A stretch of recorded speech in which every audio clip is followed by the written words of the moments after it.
envolvidos pela graça. Amém? Eu quero te mostrar uma família que foi envolvida pela graça, e quero dizer que através do testemunho dessa família, você pode ser envolvida pela graça. Amém? Lembrando que a graça não é um evento, a graça é uma pessoa, a graça é Cristo. Amém? Eu quero poder ministrar isso no Evangelho de Lucas, no capítulo 23, no versículo 26. Eu quero falar um pouquinho sobre esse texto. Evangelho de Lucas, capítulo 23, versículo de número 26, que diz: e como o conduzissem, constrangendo, ou seja, obrigando, um sirineu de Cirene, chamado Simão, que vinha do campo, puseram-lhe a cruz sobre os ombros, para que a levassem após Jesus. Deus e Pai, fala conosco, é o que eu quero te pedir no nome de Jesus. E se você crê, diga amém e amém. Esse texto fala a respeito de um sirineu chamado Simão. É interessante que eu gosto desse texto, porque o texto diz que ele vinha do campo. E a gente então tentou estudar um pouquinho sobre a vida desse sirineu. Há algumas especulações e alguns teólogos que são afirmativos de quem era o sirineu. O sirineu, algumas pessoas vão dizer, alguns teólogos vão afirmar de que ele tinha pele negra, mas que era judeu, dos poucos judeus com a pele negra. Por quê, pastor? Porque existia uma rainha chamada Rainha de Sabá. E a Rainha de Sabá, ela coabitou com Salomão. E através dessa coabitação, dentro dessa especulação, nasceu uma geração de pessoas com a pele mais escura. Sirineu era diferenciado, mas que era judeu, negro, um dos únicos judeus com a pele negra. Porque a Rainha de Sabá, então, ela vinha justamente de uma cidade, ela era rainha de um lugar onde as pessoas tinham a pele negra. E Cirene foi montada em cima desse reinado, onde reinou a Rainha de Sabá. A Bíblia diz que esse sirineu, ele vinha do campo. Na verdade, Simão, ele vinha para a festa em Jerusalém, a festa da Páscoa. Ele se preparou durante alguns meses para essa festa. Para poder adentrar, você passava por um sistema investigatório, ou seja, onde pessoas estariam ali para ver se você tinha de fato os adereços, se você tinha de fato as prerrogativas para poder adentrar o templo. Dentre elas, você precisava estar limpo, as suas vestes precisavam ser de linho, brancas, para que você pudesse entrar. Então o que Cirineu ele fez? Ele veio, se preparou. A sua viagem foi em média de 1.600 quilômetros, uma viagem longa, extensa. E ele trazia na sua mala, na sua bagagem, justamente a sua roupa de linho, para que quando chegasse perto do templo, ele pudesse se vestir e pudesse entrar. E assim ele fez. Ele guardou aquelas vestes com todo amor, com todo carinho. E dentre as ruas em que ele passava ali um homem carregando a sua cruz, Cristo. Esse homem que carregava a sua cruz, num determinado momento cai, não suportando carregar o madeiro. E Cirineu então para observar, porque todos estavam observando aquela situação. E ele para como todos os outros para poder observar o que estava acontecendo naquele lugar. que estava se manifestando? Por que aquela aglomeração de pessoas? Ele para em uma das esquinas. Há alguns teólogos que vão dizer que Cristo no chão fita os seus olhos em Cirineu, e que Cirineu de uma outra maneira para pensar e dizer consigo mesmo: por que esse homem me olha tanto? Será que é pela cor da minha pele?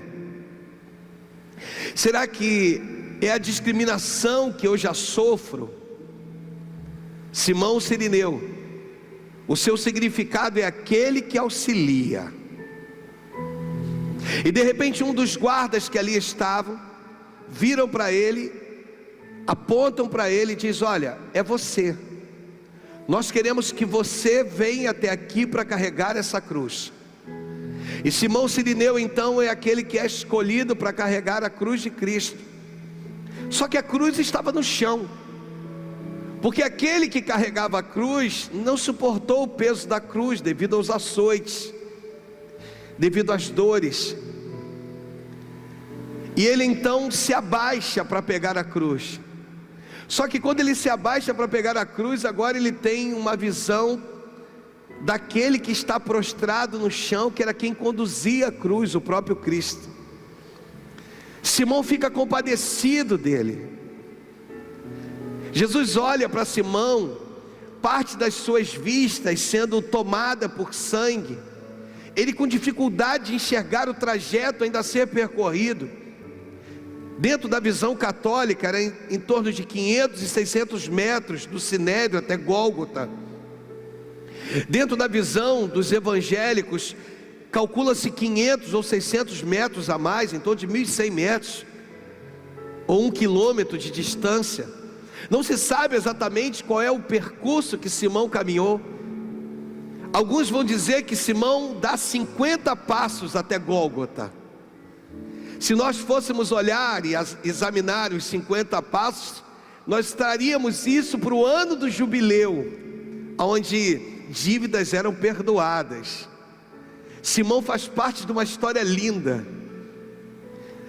Dentro da visão dos evangélicos, eles vão dizer que Jesus precisou passar por ruas.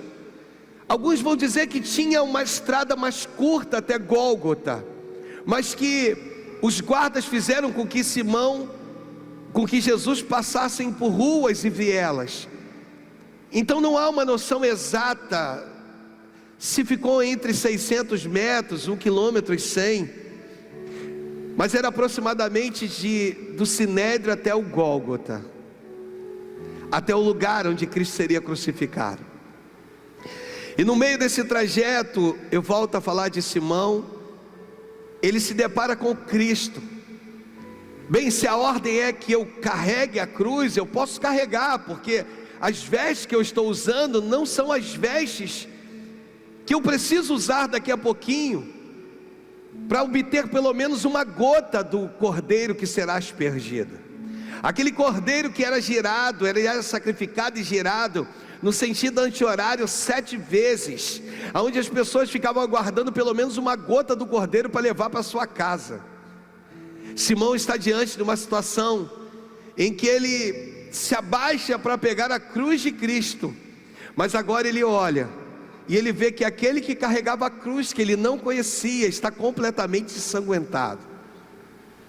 E ele então se pergunta: como que eu vou carregar a cruz? Ou para que eu carregarei a cruz se aquele que vai ser crucificado não suporta andar?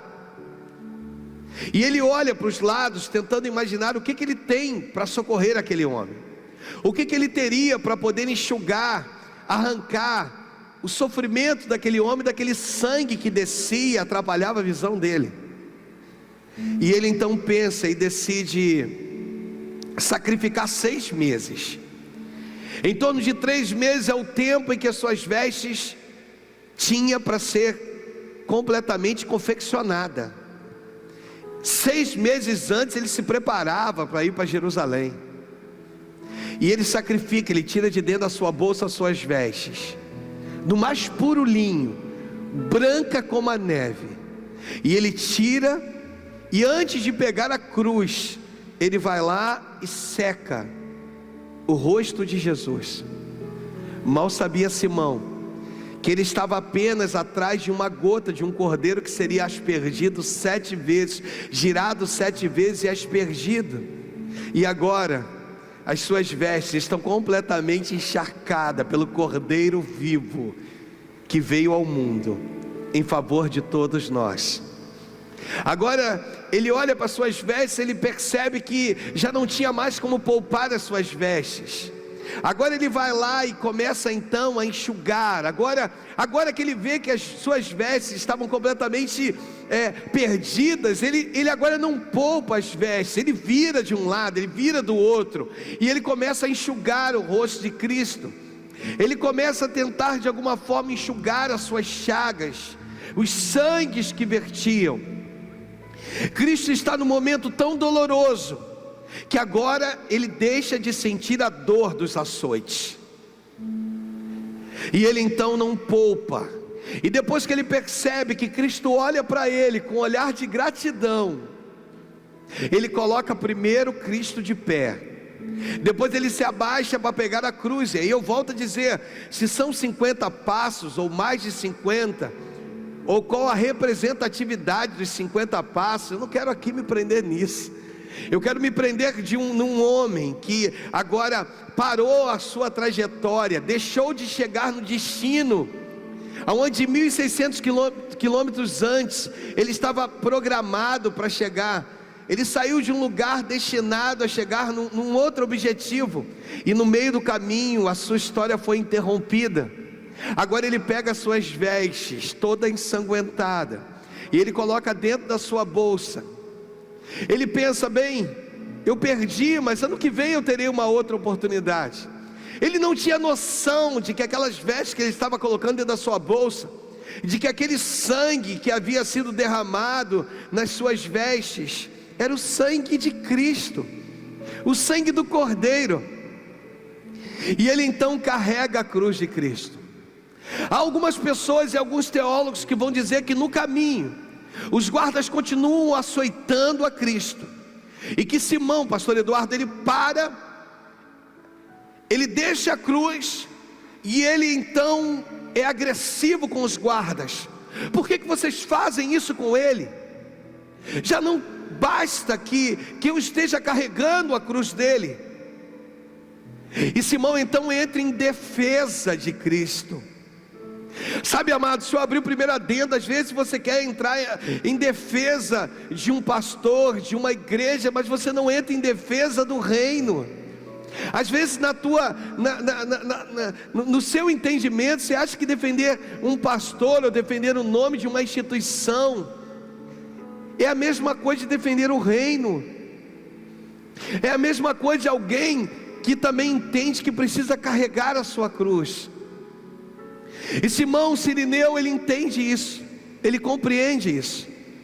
E no Evangelho de Marcos, no capítulo de número 15, no versículo de número 21, para que eu consiga fazer uma analogia com a família dele, algumas coisas começam a acontecer.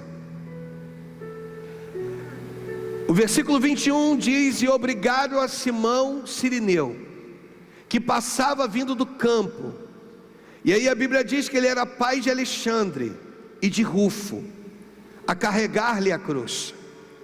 Esse texto agora mostra que ele era pai de Alexandre e Rufo, ou seja, ele era um chefe de família. Ele tinha uma esposa, ele tinha uma família, ele tinha filhos. E esses filhos então seriam aqueles que leriam o Evangelho de Marcos, se você estudar sobre eles.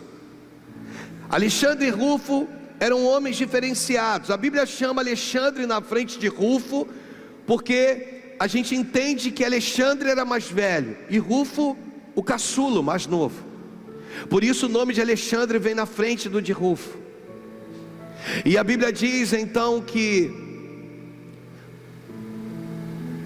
ele tinha uma família, e que em algum momento ele voltaria para sua casa, e que em algum momento ele contaria toda aquela história para sua esposa e para os seus filhos. E depois de voltar para sua casa, com as vestes ensanguentadas, há uma especulação de que a esposa dele vira para ele e diz assim: poxa, tanto dinheiro investido, tanto tempo investido, tudo isso foi investido nessas vestes, para que você voltasse com ela suja? Acaso tu foi atacado por algum animal? Acaso esse sangue é o sangue de algum animal? Há uma especulação de que a esposa ainda toca nas vestes, que parte das vestes ainda estava úmida pelo sangue, não havia secado completamente, porque ele havia dobrado, embrulhado e guardado. E Simão o Cirineu então diz: amor, eu posso te contar? Eu posso te contar o que houve? Estava tudo certo. Eu estava a 400 metros do templo, pronto para trocar de vestes, mas eu me deparei com um homem que carregava um madeiro.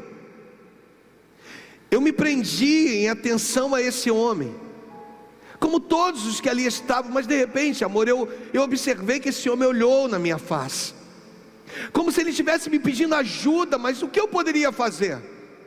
Ele carregava um madeiro, ele ia para ser crucificado, mas ele me pedia ajuda com seu olhar. Então talvez por isso os guardas me escolheram, talvez por isso, pela atenção que eu estava dando, pelo cruzar de olhares, talvez os guardas olharam para mim, olharam para ele, viu que nós nos olhávamos, e eles nos chamaram.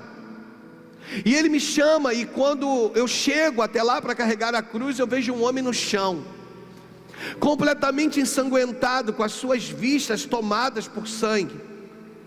E eu tive que tomar a decisão, talvez a decisão mais importante, a decisão ou de seguir o meu caminho depois de conduzir aquela cruz, deixando aquele homem ensanguentado, com dificuldade na sua visão, ou de pegar as vestes, em que eu levei 3 meses para confeccioná-la, do mais puro linho, o mais branco desse linho, e pudesse enxugar os olhos dele.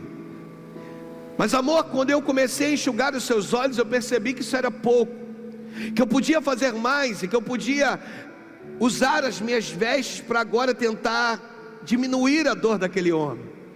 Até então eu não sabia quem ele era, e eu carreguei a sua cruz. Sabe, amor, ele foi crucificado. Os guardas tentaram de todas as maneiras zombar dele, mas ele da cruz disse: Pai, perdoa-lhes, porque eles não sabem o que fazem. E da cruz ele me olhou.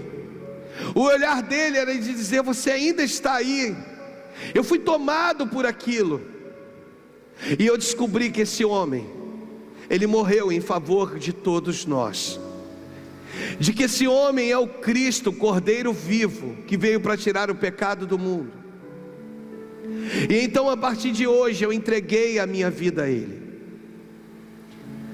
A Bíblia nos dá respaldo, e dentre os respaldos, para dizer que a família de Simão Cirineu foi a primeira família que se converteu por inteira depois da crucificação. Todos se convertem. À medida que ele foi falando, aquilo foi enchendo a casa. À medida que ele ia falando de Cristo, aquilo foi tomando o ambiente. Porque quanto mais ele falava de Cristo, mais a mulher queria saber.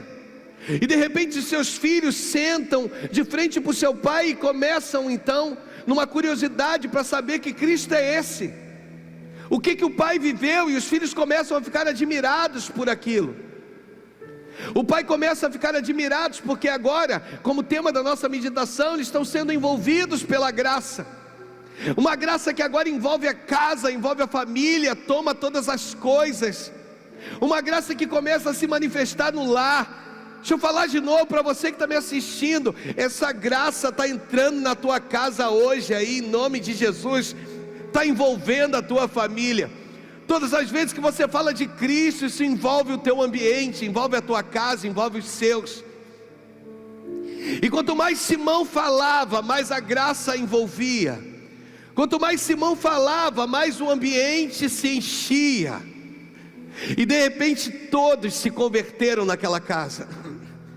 A primeira família, dito por alguns historiadores, a primeira família a se converter depois da crucificação. A primeira família ao qual desejava Cristo, anelava por Cristo.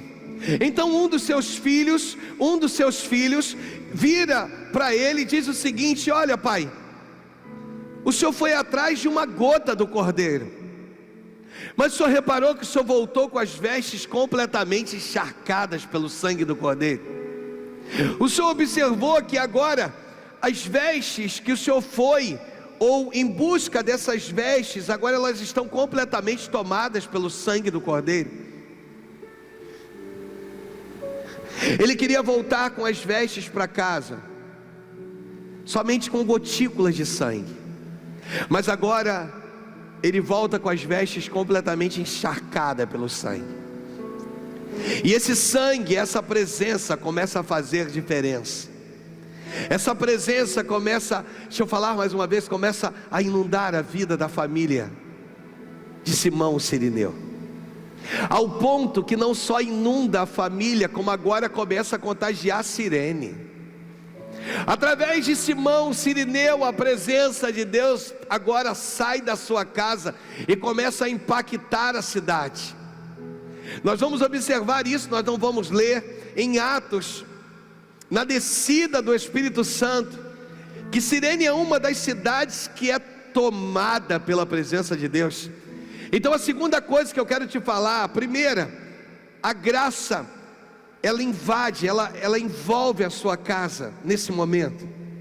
Mas o objetivo de envolver a sua vida e a sua casa não é para que pare em você, é para que siga, para que os teus vizinhos também consigam observar que existe um Deus poderoso que morreu em favor de todos nós. Agora a cidade de Cirene começa a ser envolvida pela graça, ela começa a ser contagiada pela graça. Então eu queria que você aí na sua casa pudesse estender a sua mão assim, ó, no ângulo de 360 graus, e diz: todos aqueles que estão ao meu redor serão cheios da presença de Deus através de Cristo. E isso é importante. Cirene agora é tomada pelo impacto da graça, sabe? Cirene agora é tomada por essa expressividade desse poder que não tem fim, por um poder que vai tomando, e quanto mais vem, mais cresce, quanto mais cresce, mais se desenvolve, e foi contagiando as pessoas daquela cidade. Tudo isso começa por Simão Cireneu. Deixa eu falar a terceira coisa: Deus quer começar coisas a partir de você, e a partir de você Deus vai fazer com que a graça dele possa superabundar nos lugares mais tenebrosos da terra, porque aonde abundou o pecado, a graça vai superabundar. Aonde existia o pecado, tem uma graça que agora vai tomar a tua vida, tomar os teus, sabe, inundar os teus vizinhos. Eu quero te falar que esse é o tempo em que Deus quer se manifestar na vida de muitos, através da tua vida, através de Simão Cireneu. Agora a graça superabundante chega em Cirene. E aí, Paulo aos Romanos, no capítulo de número 16, no versículo de número 13, Paulo vai citar Rufus, o caçula, nesse texto. E a mãe, a Bíblia diz: saudai Rufo, eleito no Senhor. Saudai Rufo, eleito no Senhor. No Senhor significa Deus dentro dele. Saudai Rufo, eleito no Senhor. E igualmente a sua mãe também tem sido mãe para mim. Agora o apóstolo Paulo deixa uma saudação a Rufo.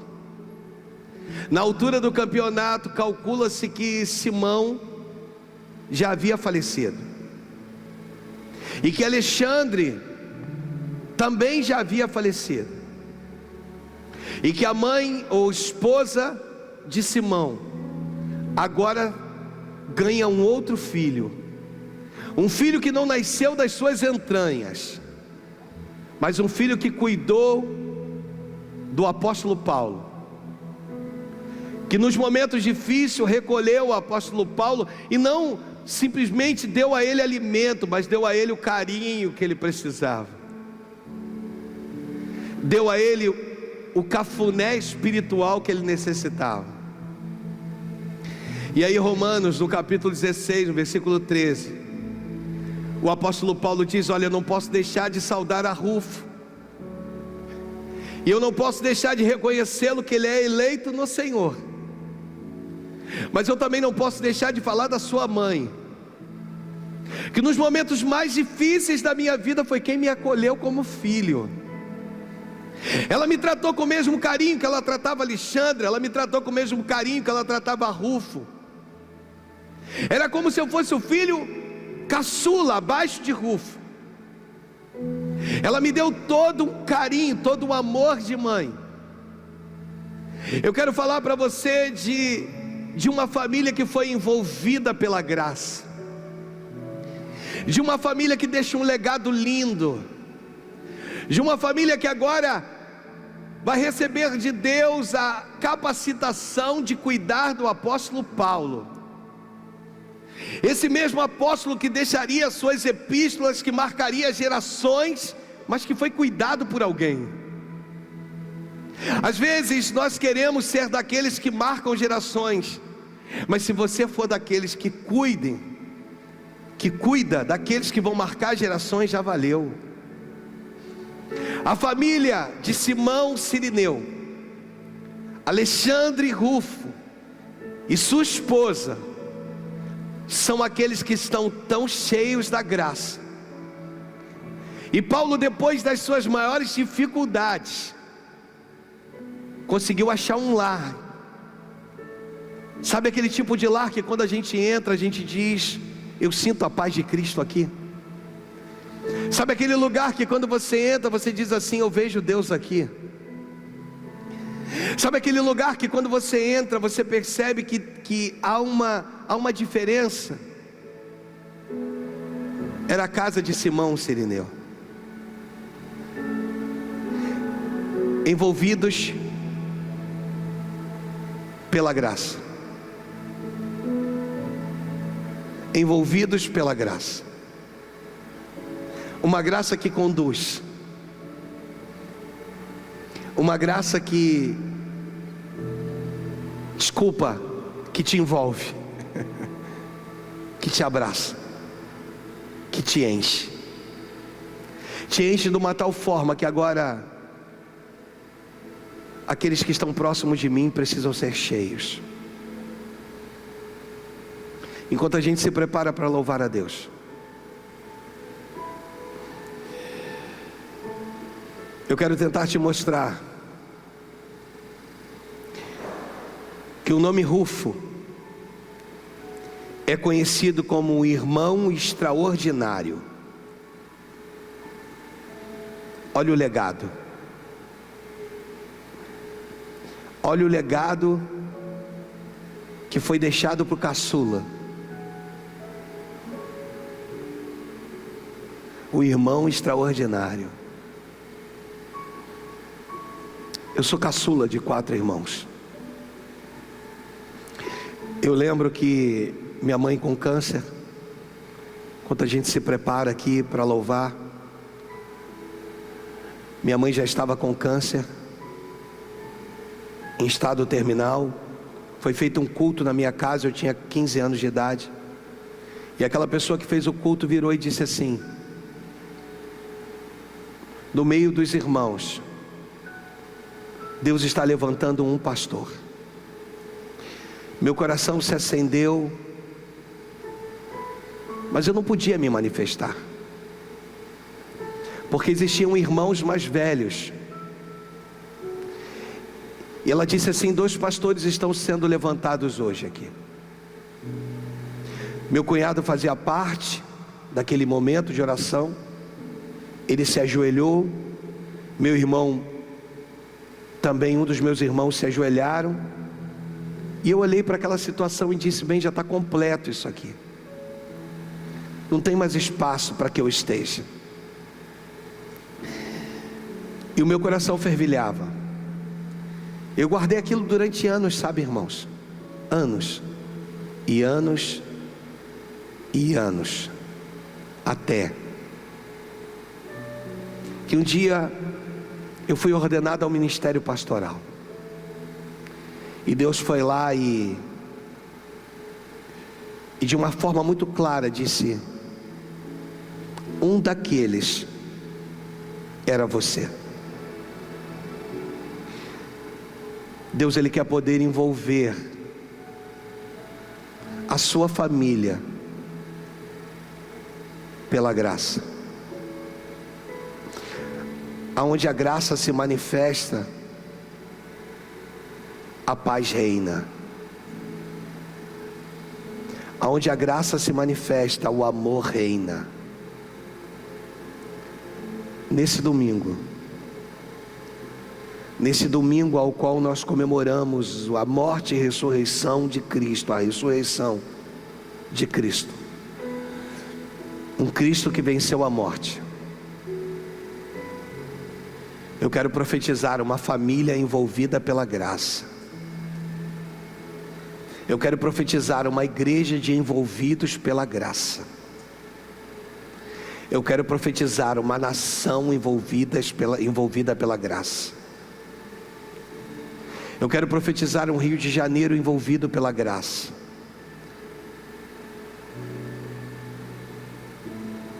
No nome do Senhor Jesus. Quero orar por você. E que a paz de Cristo, que excede todo o entendimento, tenha liberdade na sua casa. Envolvidos pela graça.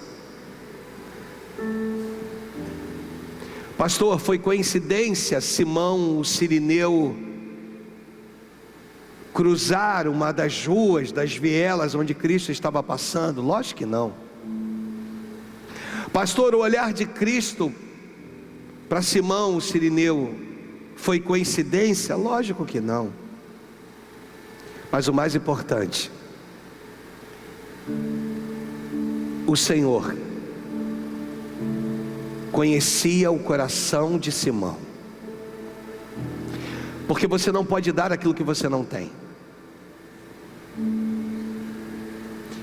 E por conhecer o coração de Simão, sabia que ele abriria a mão das suas vestes. A pergunta para você é: do que você é capaz de abrir mão em favor do reino?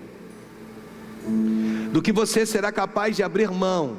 Porque se você abrir mão, entende uma coisa: se você abrir mão, as próximas gerações, até Cristo voltar, estarão envolvidas pela graça. O posicionamento de Simão fez com que Alexandre e Rufo fossem envolvidos pela graça. O posicionamento de Simão fez com que a sua esposa fosse envolvida pela graça. O posicionamento de Simão fez com que Cirene, a cidade, fosse envolvida pela graça. O teu posicionamento fará com que todos que estejam ao seu redor seja envolvido pela graça. Envolvidos pela graça é o nosso tema de hoje. Que Deus abençoe a sua vida. Quero orar por você. Senhor Deus e Pai, toma essas vidas, Senhor, que nesse momento estão sendo envolvidas pela tua graça. Pessoas que mudarão o ambiente, Senhor, mas a mudança de ambiente vai começar, meu Pai, de dentro de casa. que eles sejam eleitos no Senhor. Eu aprendo, meu Deus, que com Provérbios 22:6, quando a gente mostra aqui que deveríamos instruir a criança no caminho, dentro do caminho em que ela deva andar. Então não é um apontar de caminho, é dentro do caminho. Eu quero estabelecer contigo famílias aonde o Senhor, como centro delas, vai estar dentro delas, em nome de Jesus, cheias do teu Espírito, cheias da tua presença, famílias que trarão o regozijo, a paz para outras pessoas que pregarão o Evangelho de forma assustadora. O que seria do apóstolo Paulo se não fosse a esposa de Simão Cirineu? Oh Deus, Ele a tem como mãe, Deus. Ele tem nela um carinho de filho, Senhor. Que as igrejas sejam assim, que as pessoas sejam assim, acolhedoras, meu Pai, envolvidos pela graça, no nome de Jesus.